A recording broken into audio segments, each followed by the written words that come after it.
So the winter is here again and the temperature is starting to drop. This increases the likelihood of your pipes outside freezing. So what we have here is your normal condensing boiler, and this condensed pipe is actually run externally on the house.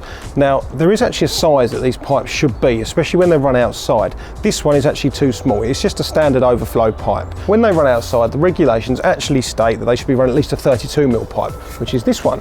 Okay, now if I offer that up to two next to that overflow pipe, you can see that 32mm pipe is a lot larger. What this actually means is the condense can actually leave your boiler and get to its waste entry point a lot easier, quicker, and before it actually starts to freeze.